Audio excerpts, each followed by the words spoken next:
The sea, they say, keeps its secrets locked tight in its deepest, coldest vaults. But some secrets have a nasty habit of surfacing, of dragging you down into the dark with them. I should know. For 2 agonizing years, I've been drowning in the silence left by my wife, Lena. Her marine research vessel, the Investigator, vanished without so much as an oil slick in the South Pacific, leaving only a final garbled radio transmission that crackled with static and impossible, whispered coordinates. That's how I ended up here.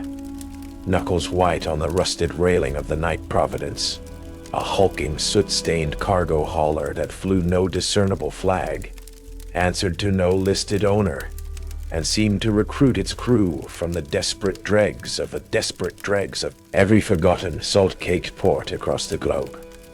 I'd be 1-0. The first rule they gave me, the ink barely dry on my hastily signed contract, was barked by the ship's first mate, a man named Arnold Vex, whose face looked like it had been carved from weathered granite and old grievances. "Graves," he'd said, his voice flat, devoid of any inflection, his eyes like chips of glacial ice. Rule number 1, you never touch the ship's compass. He jerked a thumb towards the ancient green vertigorized brass binnacle on the bridge. It doesn't point north. It points where the Night Providence needs to go. Understand? I didn't. Not then. But the chilling certainty in his tone brooked no argument. The ship itself felt wrong. It groaned constantly, not with the expected stresses of an old vessel, but with a deeper internal pressure, as if something immense were coiled in its belly. The steel decks were always cold, unnaturally so, even when we sweated under a brutal equatorial sun.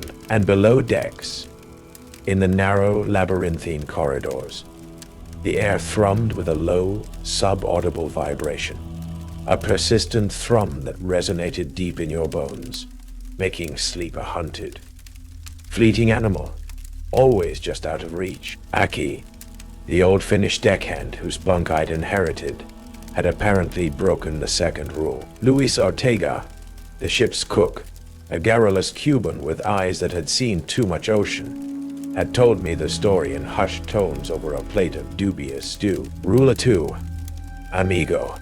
If you see other versions of yourself or anyone else working a different shift, looking a little faded, you nod, polite, like you see them every day, but you never speak to them, never acknowledge the echo. Aki, Luis had said with a grim shake of his head, had apparently tried to have a conversation with his own gaunt, silent doppelganger in the engine room, right before he'd calmly walked to the stern during a vicious squall and flung himself into the churning, slate-gray Atlantic.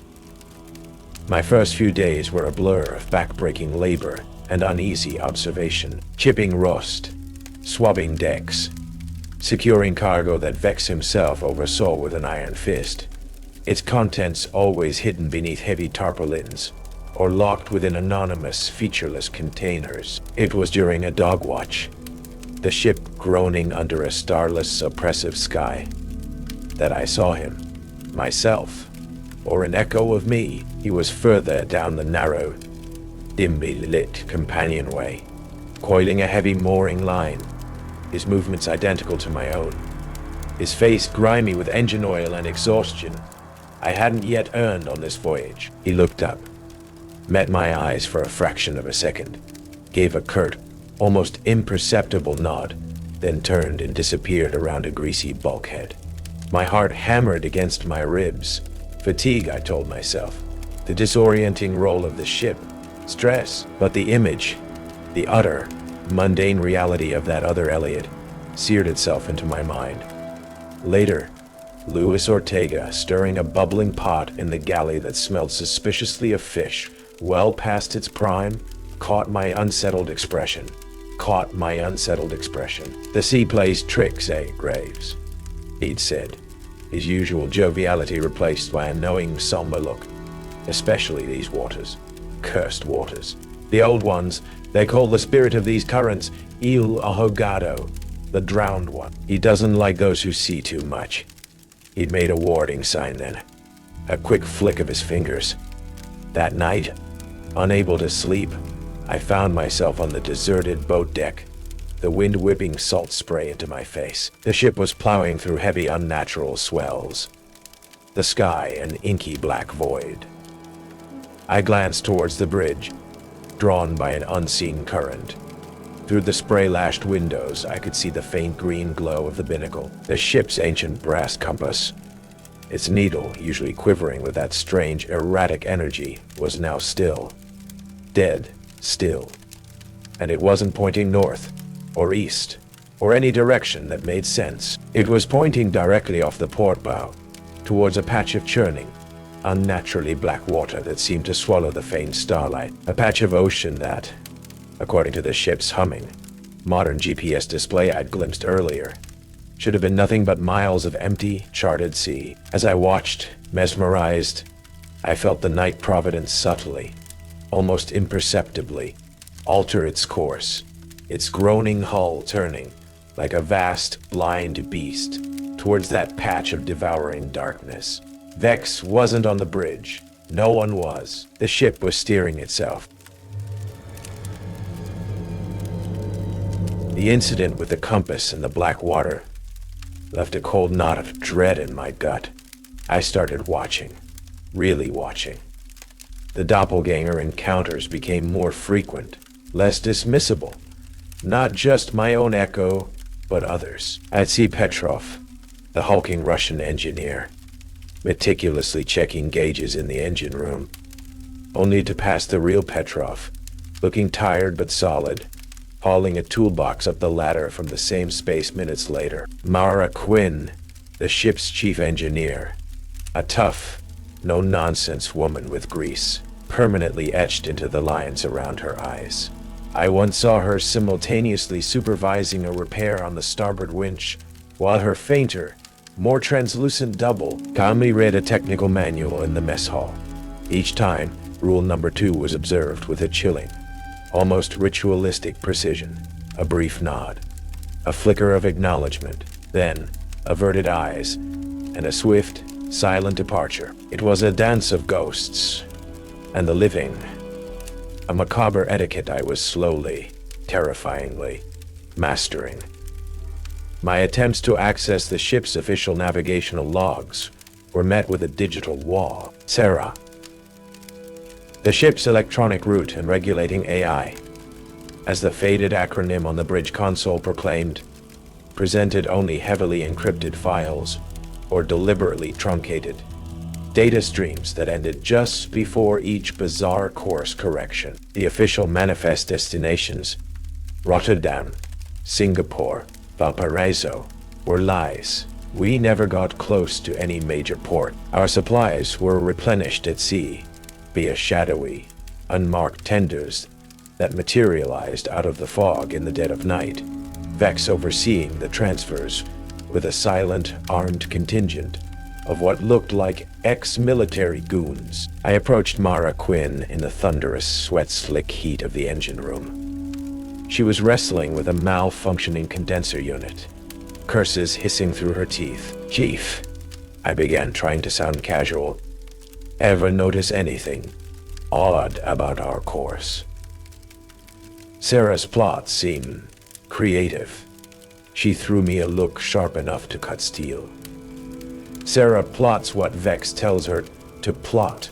Graves. My job is to keep this rust bucket from tearing itself apart before we get there. Wherever there is. She wiped a smear of grease from her forehead with the back of her hand. Wait, back of her hand. You start seeing mermaids or hearing the kraken, you keep it to yourself. Sea madness is a quick ticket to a short plank on a ship like this. But I saw a flicker of something in her eyes, a weariness that went beyond mechanical fatigue. Viktor Melnichuk, the Ukrainian radio officer, became a walking barometer of the ship's encroaching strangeness. He was a pale, perpetually anxious young man who seemed to exist in a state of low-grade terror. His only solace, the crackle and hiss of his shortwave radio. He'd jump at shadows, his fingers constantly drumming on his console, his eyes darting towards the sealed porthole, as if expecting something to stare back. He avoided me specifically after he saw me studying the bridge compass too intently one morning. Rule number 1. Never touch the compass became an almost physical torment. There were times when Vex was below decks, and the bridge was momentarily empty, save for the hum of Sarah and the eerie green glow of the binnacle, that I felt an almost irresistible compulsion to reach out, to lay my hand on that ancient brass, try and force its erratically quivering needle towards true north. The urge was so strong, it made my palms sweat, my teeth ache. It felt like the compass itself was calling, whispering promises of orientation in a world that was rapidly losing all rational bearings. One particularly grim afternoon, after I'd seen what looked like 3 distinct versions of Luis Ortega working in the galley simultaneously, their movements slightly out of sync, a horrifying, silent pantomime of culinary activity, Mara Quinn sought me out. She looked pale, her usual brusque confidence replaced by a thin, brittle anger. She said nothing, just shoved a datapad into my hand. On it, a series of plotted coordinates overlaid on a standard maritime chart. The true GPS data, meticulously logged by a hidden diagnostic she'd jury-rigged into Sarah's system. "Look at it, Graves," she said, her voice tight. "For weeks I've been tracking it. The power drains, the weird engine revs, they all correlate with these course adjustments." Her finger traced a jagged, incomprehensible line across the datapad screen. "We're not going to Rotterdam. We're not going to anywhere on that manifest. We're sailing in circles. Or something worse. The lines, I realized with a sickening lurch, were in circles. They were sharp, deliberate angles, the beginning of a pattern I didn't want to recognize. Luis Ortega, despite his outward joviality, or perhaps because of it, became my most reliable source of the ship's grim folklore. During one late-night meal, in the mostly deserted mess hall, a concoction he vaguely referred to as mystery meets surprise, he leaned in, his voice dropping to a conspiratorial whisper, his eyes darting towards the shadowed corners. "El ahogado Grace," he murmured, the name a chilling caress of sound. "He isn't just a spirit of the currents. He's the sea's memory. He remembers every ship that's gone down, every soul lost without rights. And ships like this one, the Night Providence, they sail his private channels," he described with a mixture of terror and morbid fascination. Legends of vessels caught in pliegues dell'oceano, folds in the ocean, where time ran like treacle, where the stars themselves were alien and wrong, and where the echoes of drowned men walked the decks alongside the living. "The rules, amigo," he'd said, his dark eyes wide. "They are not Vex rules. They are the old man's, the drowned ones. Break them, and you become part of his collection." My own investigation into the ship's cargo yielded little beyond frustration and a growing sense of unease. The main holds were always locked, guarded by Vex grim-faced enforcers. What little I could glimpse through fortuitously open hatches during loading or unloading operations, always conducted at sea, under the cover of darkness, with those silent, unmarked tenders, was unsettlingly vague. Crates stenciled with cryptic symbols, not belonging to any known shipping consortium. Heavy, refrigerated containers that hummed with a low, almost subsonic thrum. Their contents listed on the few manifest fragments I managed to purloin as perishable biologicals, Class 9 hazard, or geological survey samples. Deep core extraction. No origins, no specific destinations. Just a constant, clandestine movement of things across the darkest, most desolate stretches of the world's oceans. Arnold Vex, I realized, was a constant, silent observer. His presence was like a drop in barometric pressure, a subtle shift in the atmosphere that heralded a coming storm. He rarely spoke to me directly, but I would often feel his gaze on me from the shadowed wing of the bridge, or catch his reflection in a rain-slicked deck plate as I worked. One afternoon, as I was securing a particularly ominous-looking, lead-lined container that felt far too heavy for its size, Vex materialized beside me, silent as a shark in dark water. "Curiosity, Graves," he'd said, his voice a low, gravelly rumble, "can be a dangerous current on a long voyage. Some manifests are best left unread, some cargo best left undisturbed." It wasn't a threat, not overtly. It was a statement of fact, delivered with the chilling pragmatism of a man who dealt in absolutes. Mara Quinn, meanwhile, continued her clandestine tracking. The lines on her datapad grew, snaking across the maritime charts, forming a pattern that was becoming increasingly, horrifyingly familiar. The sharp, deliberate angles, the precise, almost ritualistic course corrections. "It's not just random, Elliot," she'd said one evening, her voice tight, her face pale in the green glow of her hacked console. "There's a geometry to it. A terrifying, impossible geometry." She pointed to a series of coordinates the ship had recently visited, ghosting past them without stopping. These points, they correspond with major oceanic trenches, the Mariana, the Puerto Rico, the Java, places where the sea floor drops into abyssal blackness. And now, her finger traced their current trajectory.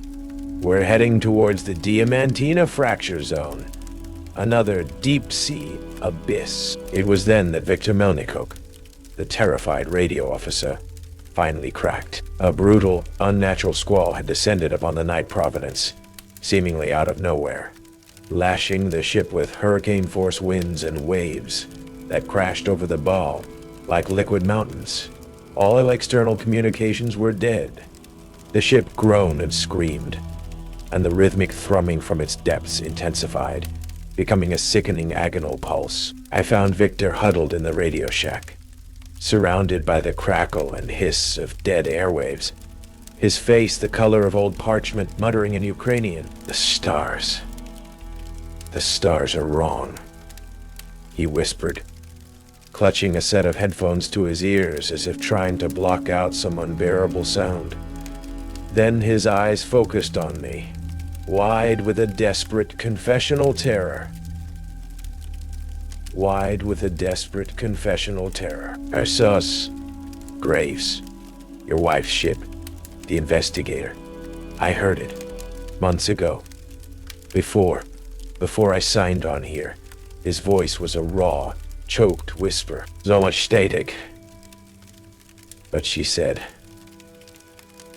the coordinates were impossible. That the ship, their ship, it was steering itself into a place where the charts were blank and the constellations had no names. Then, screaming, and Vex was on the bridge of that ship too. I heard his voice order them to cut the broadcast. And I erased our log. He made me erase it. The coordinates he recited from memory, the last desperate position Lena had broadcast, lay directly on the next vertex of the horrifying pattern Mara was uncovering on her datapad. A pattern that was rapidly, inexorably, resolving itself into a perfect, five-pointed star. The revelation struck me with the force of a rogue wave. Lena, Vex, the Investigator. The pieces clicked into place with a horrifying, sickening precision. The Night Providence wasn't just a ghost ship sailing a cursed route. It was an instrument, a needle stitching a monstrous design onto the fabric of the ocean, and Lena had stumbled into its path. The Pentagram, the one Mara's datapad now displayed with stark, undeniable clarity, was almost complete. Each vertex touched upon an abyssal trench, a wound in the Earth's crust, and Lena's last known coordinates, the ones Victor had so guiltily confessed, lay directly upon the fifth, final point, the one we were now bearing down upon with the relentless, indifferent momentum of a funeral barge. My grief For 2 years, a dull, aching throb ignited into a cold, focused rage. Vex knew. He'd known all along. My presence on this ship wasn't an accident. It was, what? A test? A cruel joke? Or was I too intended to be part of the final terrible equation? The cargo Mara, I said, my voice tight, my mind racing. The biologicals, the antiquities, they're not just goods. Offerings, maybe. Or anchors. Offerings, maybe.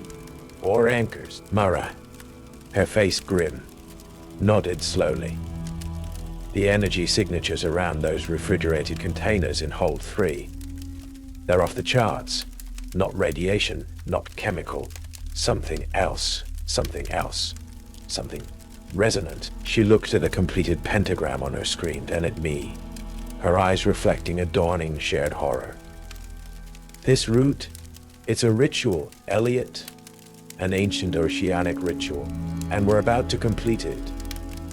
I knew then what I had to do. The first rule, the one Vex had delivered with such chilling finality, had to be broken. The compass. It didn't just point where the ship needed to go. It pointed to the reason. It pointed to the heart of this darkness. Orchestrating a diversion wasn't easy. Vex enforcers were everywhere, their eyes like dead fish. But Mara, resourceful, and now fully committed, managed to trigger a series of cascading non-critical engine malfunctions in the aft section, diverting most of the available hands, including, crucially, Vex himself, who prided himself on overseeing every critical repair. The bridge was momentarily empty, save for the hum of Sarah and the eerie, pulsing green glow of the binnacle. My heart hammered against my ribs like a trapped bird.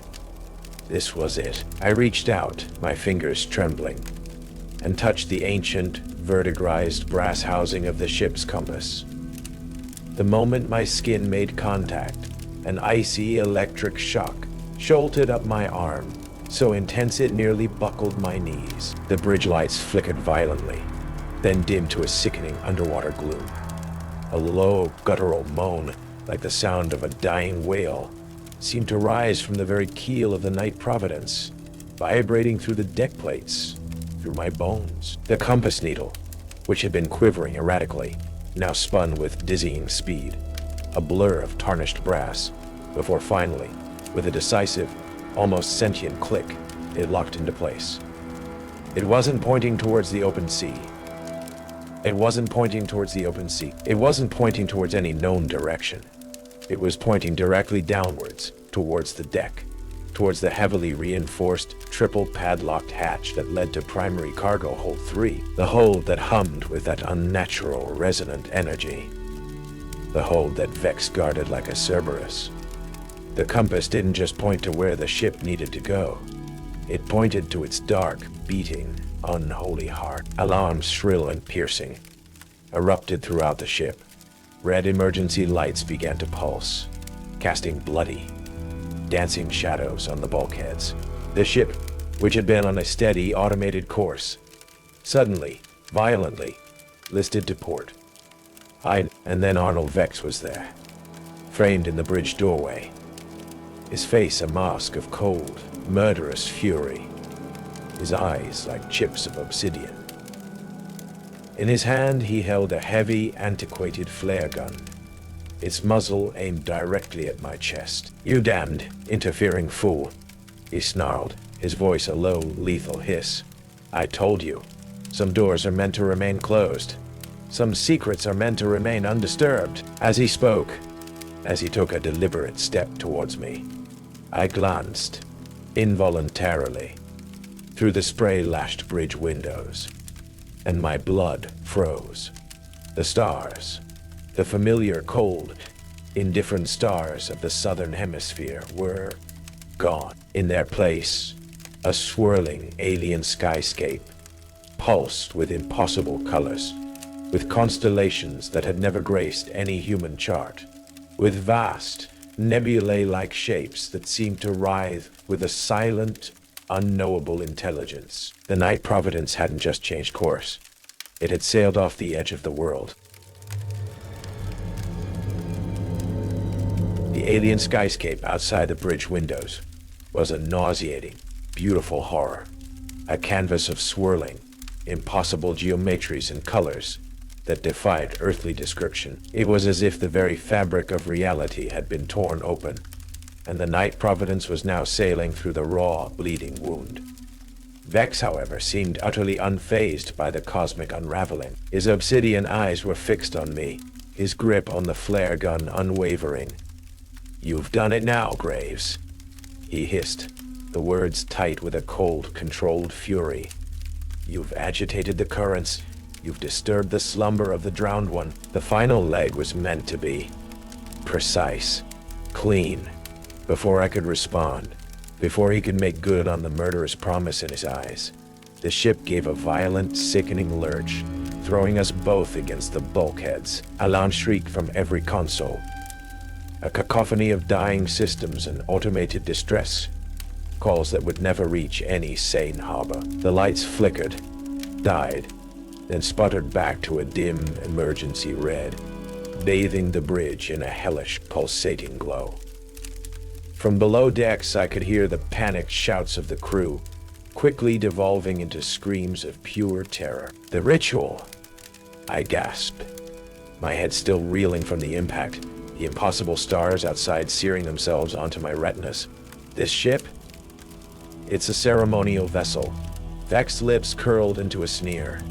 "Ceremony is for primitives, Graves. This is applied metaphysics, a necessary alignment of telluric and abyssal energies. The cargo requires a certain stability in transit, a stability you have so spectacularly compromised."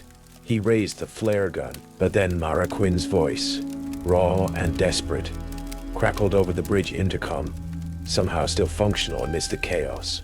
"Vex, Elliot, engine room, it's gone mad. I've got multiple pressure breaches. And, oh God, Petrov. He's not Petrov anymore." Her transmission ended in a sharp, choked scream and the sound of rending metal. The ship was no longer just a vessel. It was becoming a resonant chamber for the escalating madness. Time itself felt elastic, unreliable. As I scrambled to my feet, I saw through the bridge door, down the dimly lit companionway. Not one, but three distinct versions of Luis Ortega. The cook. One was calmly stirring an empty pot in the galley, humming a cheerful, off-key tune. Another was huddled in a doorway, sobbing, clutching a crucifix. The third, a gaunt, wild-eyed figure with seaweed tangled in his hair, was silently, methodically, sharpening a long, wicked-looking filleting knife, his eyes fixed on some unseen point in the middle distance. The drowned one's influence was no longer subtle. It was rampant, tearing through the crew's sanity, fracturing their very identities. Vex, momentarily distracted by Mara's desperate call, gave me the opening I needed. I lunged, not for him, but for the heavy brass fire extinguisher mounted beside the chart table. I swung it in a desperate arc, catching him across the side of the head. He staggered, a grunt of surprised pain escaping his lips, the flare gun clattering to the deck. I didn't wait. I bolted from the bridge, down into the screaming, red-lit chaos of the ship's interior. The corridors were a nightmare. Doppelgangers flickered in and out of existence. Some solid, some translucent, their movements jerky, their faces blank masks or contorted in silent screams. I saw a version of myself, pale and wide-eyed, cowering in a doorway, and another, more solid echo of me, methodically trying to seal a bulkhead that seemed to be weeping black, oily water. Ruler number 2 was now a cruel joke. There was no polite nodding, only a desperate scramble for survival in a world where identity itself was a fragile, dissolving illusion.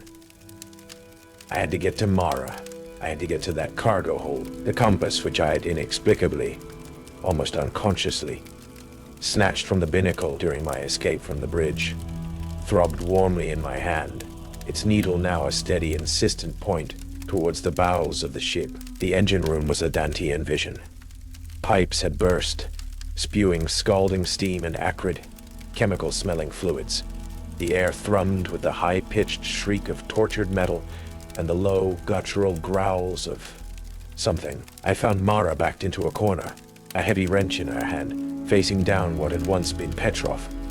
The hulking Russian engineer was now changed. His skin was a mottled, unhealthy gray, his eyes milky white and devoid of reason, his limbs elongated, his fingers tipped with what looked like razor-sharp shards of bone. He moved with a horrifying fluid grace, a low clicking sound emanating from his throat. This wasn't an echo. This was a possession, a grotesque transformation.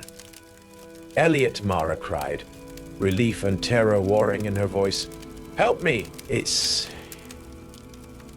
wearing his skin." Together, we fought. It was a desperate, brutal struggle. The possessed Petrov was inhumanly strong, impervious to blows that would have felled a normal man. It was the compass, strangely, that gave us an edge when I thrust it towards the creature. It recoiled, as if burned, a high-pitched shriek tearing from its throat, the milky whiteness of its eyes flickering with a momentary terrified sentience. Using that brief opening, Mara brought the heavy wrench down on its head with a sickening crunch. It collapsed, not dead, but quiescent, its form slowly beginning to shimmer and dissolve like old film. What in God's name was that?" Mara gasped, her face pale, her knuckles white on the wrench.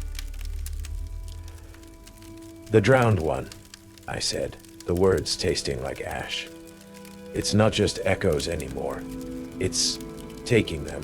We had to get to Victor. The radio shack was our only hope of understanding what Vex had truly unleashed, what Lena had stumbled into.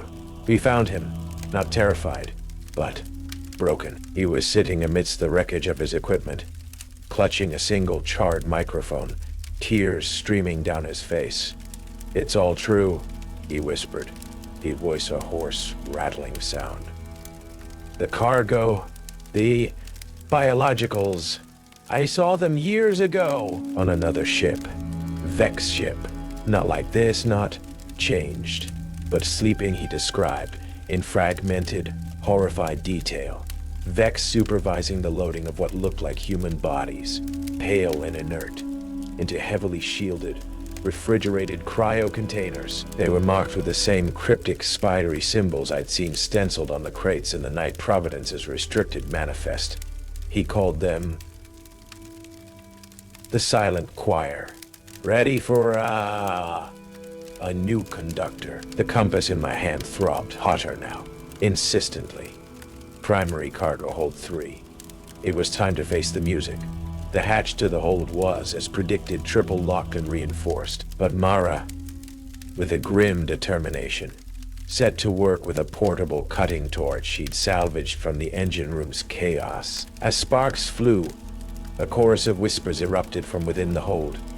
Not just one voice, but dozens, hundreds. A cacophony of sorrowful, pleading, and sometimes terrifyingly seductive murmurs, promising release, promising oblivion, promising Lena. When the last lock finally gave way with a groan of tortured steel, the heavy hatch swung inwards, revealing not darkness, but a faint, pulsing, internal luminescence. The hold was vast, much larger than it should have been. The walls seeming to shift and writhe, the dimensions subtly, impossibly wrong. And arranged in neat, orderly rows were the containers, not just a few, dozens, each one humming with that same low, resonant thrum, each one glowing faintly from within. And standing before the largest, most ornate container one that looked more like a biostasis sarcophagus from some forgotten advanced civilization, was Arnold Vex. He was no longer enraged. He was serene. A faint, almost pitying smile played on his lips. "Welcome, Elliot," he said, his voice calm amidst the swirling psychic storm. "You were always meant to be here. You and Lena." He gestured towards the sarcophagus. "She's been waiting for you. Such a resilient specimen. So much potential. She understood the great work, you know. Before she faltered, my blood turned to ice. What have you done to her, Vex?" "Done?" He chuckled, a dry, rasping sound. "I've preserved her," Elliot elevated her. "She was investigating my network. Got too close. Such a waste to simply dispose of her. So I offered her a different kind of immortality." He tapped the side of the glowing sarcophagus. "A state of perfected stillness. An anchor, just like the others." He gestured to the rows of containers. "My silent choir. Each one a precisely tuned resonator for the energies of the deep. Each one a component in a symphony much older than your fleeting human understanding." The sarcophagus before me began to glow brighter. The whispers intensified, coalescing.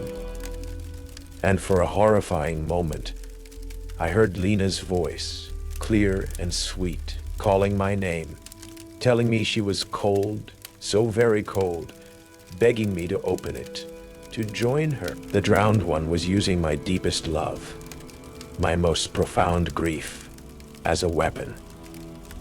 And Vex, its conductor, its high priest, was orchestrating the entire monstrous performance. Lena's voice, or the drowned one's perfect, cruel mimicry of it, wrapped around my heart like an icy serpent. "Elliot, I'm so cold. Please, open it. Be with me." The glowing sarcophagus pulsed in time with the whispers, a siren song of manufactured grief and impossible promises. Vex watched me, his face a mask of serene, almost paternalistic anguish and anticipation. He believed I would succumb, that my love, twisted by this abyssal entity, would make me willingly join his silent choir. Mara, her face streaked with soot, and a look of horrified disbelief, grabbed my arm. "Elliot, don't. It's not her. It's a trick. That thing is playing you." Her voice, raw and real, cut through the illusion, a lifeline in the churning psychic sea. I looked at Vex, at the rows of silent humming containers, at the shifting, impossible geometry of the cargo hold. This wasn't about love or preservation. This was about power and sacrifice. "What is this ritual, Vex?" I demanded, my voice shaking but firm. "This pentagram you're sailing, this choir, what's the purpose?" Vex's smile widened, a rictus of cold amusement. "Purpose, Graves. Graves? The universe operates on resonance, on frequencies. The drowned one, as your cook so quaintly calls it, is an ancient slumbering chord. My associates scattered across the globe, they understand the music. This ship, this cargo, we are merely tuning forks, preparing the way. Some wish to amplify its song, to usher in a new age of clarity. Others simply wish to tap into its unique receptive qualities for their own, more specific needs." He gestured to one of the smaller, heavily shielded containers. "Information, undiluted, unfiltered. The dreams of dead gods, the memories of dying stars, all available for the right price once the final vertex is harmonized." The final vertex. Lena's last coordinates. She wasn't just cargo. She was a key, a sacrifice meant to complete the circuit. "You're insane," Mara breathed, her knuckles white on the cutting torch she still held. "Sanity, Chief Quinn," Vex corrected smoothly, "is merely the consensus of the majority, and the majority are blissfully unaware of the true symphony of existence." He took a step towards Lena's sarcophagus, his hand caressing its cold, glowing surface. "She almost became one of us, you know. Your Lena. So bright, so curious. She even theorized that the drowned one could be pacified, redirected. She believed it could absorb grief, not just project it. A fascinating hypothesis. A pity she chose sentiment over science. The ship gave another violent, shuddering lurch. Alarms, already screaming, reached a new, deafening crescendo. From outside the hold, the sounds of chaos intensified. Rending metal, panicked screams, and a deep, guttural roaring that seemed to shake the very stars, now visibly warping and distorting through the few grimy portholes. "It seems your interruption of the compass has accelerated the harmonization somewhat," Vex observed, his composure unruffled, though a flicker of something akin to predatory excitement now danced in his eyes. "The drowned one awakens more vigorously than anticipated. Perhaps it senses a new, strong voice for its choir." His gaze locked onto me. That was when Viktor Melnichuk stumbled into the hold, his face a mask of stark terror, his radio crackling with a cacophony of voices, English, Russian, Spanish, and languages that had never been spoken by human tongues. "The ship it's coming apart. The echoes, they're everywhere. They're taking over. Louis." I saw Louis. He was conducting them on the bridge.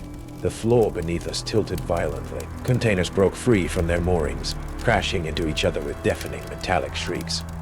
The glowing sarcophagus containing Lena slid precariously. Vex, with surprising agility, moved to stabilize it. This was our only chance. Mara, the torch. "Aim for the stasis unit's power conduits. If we can break the circuit." Mara didn't hesitate. She fired up the cutting torch, its brilliant blue flame hissing to life. Vex roared in fury, abandoning Lena's sarcophagus to lunge at Mara. I intercepted him, tackling him low, the two of us crashing to the tilting, treacherous deck. He was inhumanly strong, his fingers like iron bands digging into my arms. Above the chaos, Mara's torch bit into the conduits feeding Lena's stasis pod. Sparks flew. A high-pitched electronic scream. The sarcophagus' internal glow flickered, then died. And with it, the mimicry of Lena's voice, the seductive whispers, cut off abruptly.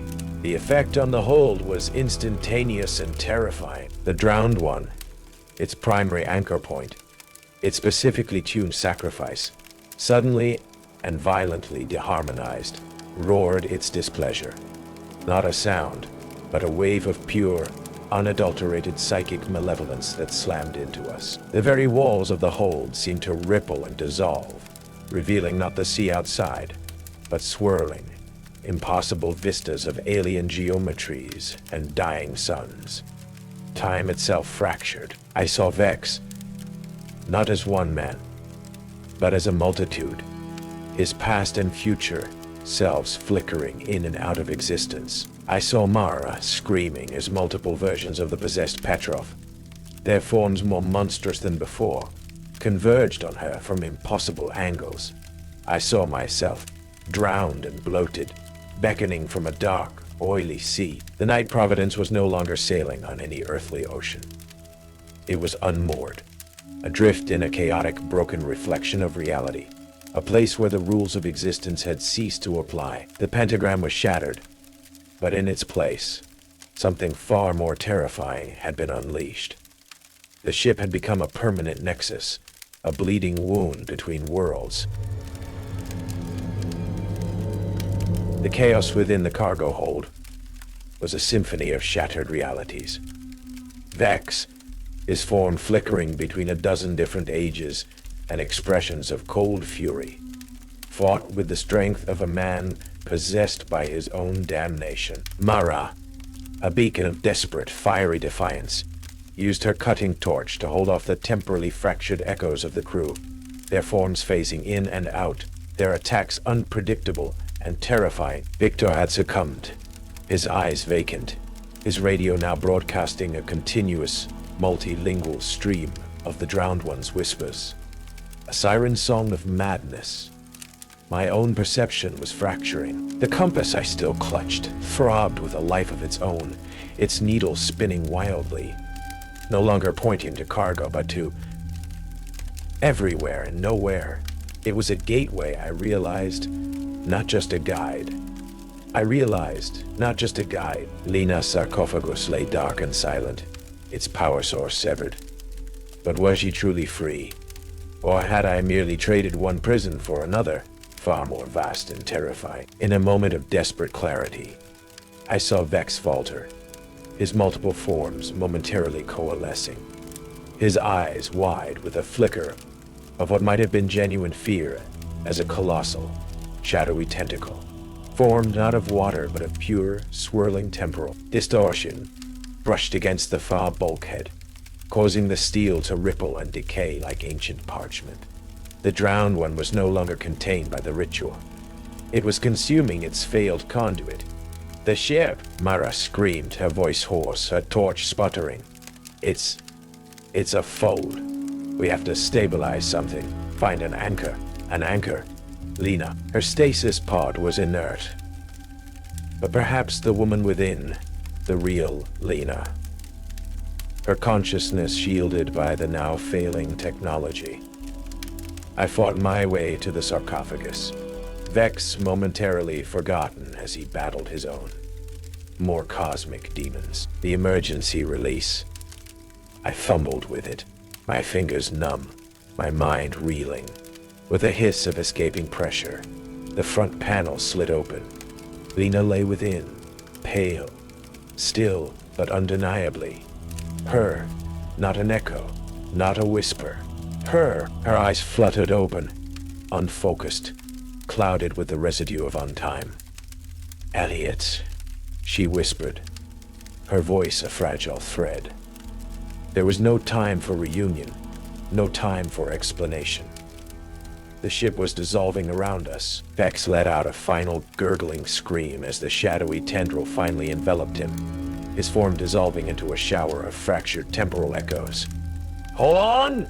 I yelled, pulling Lena from the pod, the compass now burning cold against my palm. It pulsed, and for a moment, through the swirling chaos, I saw a flicker, a brief, stable image of the Night Providence's original, battered bridge. The stars outside, our stars, briefly visible through a tear in the alien skyscape.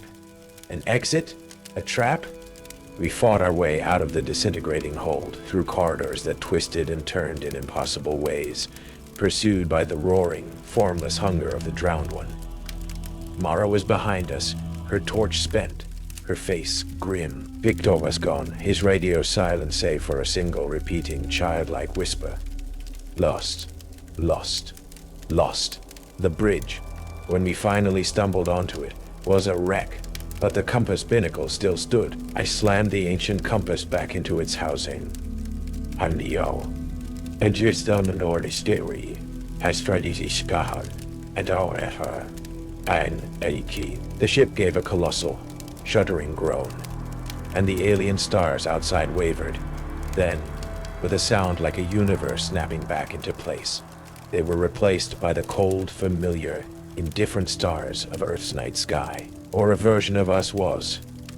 The Night Providence, battered, scarred, and eerily silent, drifted under a sky that now felt impossibly, blessedly normal. Of Vex there was no sign. Of the rest of the crew, only faded patches of unnatural cold, and the lingering scent of ozone and despair. Mara was alive, leaning against a bulkhead, her breath ragged.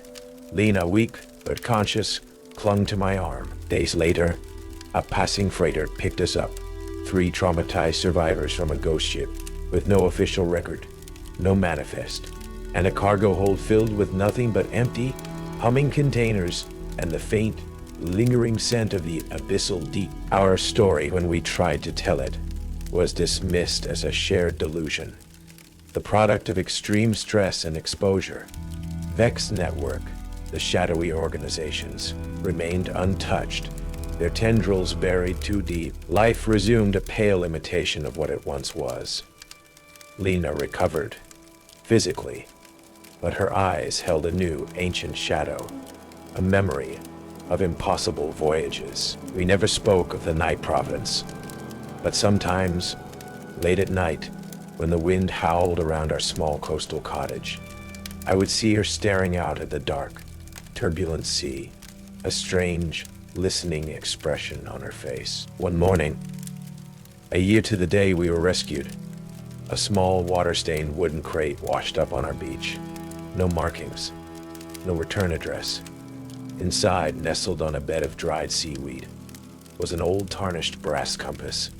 Its needle didn't point north. It pulsed with a faint internal light, and it pointed, with unwavering certainty, out towards the deepest, blackest part of the ocean. Towards a place where the charts were still blank. The drowned one was patient. Its song was eternal. And it knew.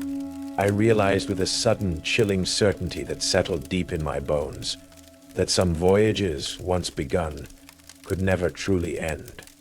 The sea always collected its due. And the echoes always return.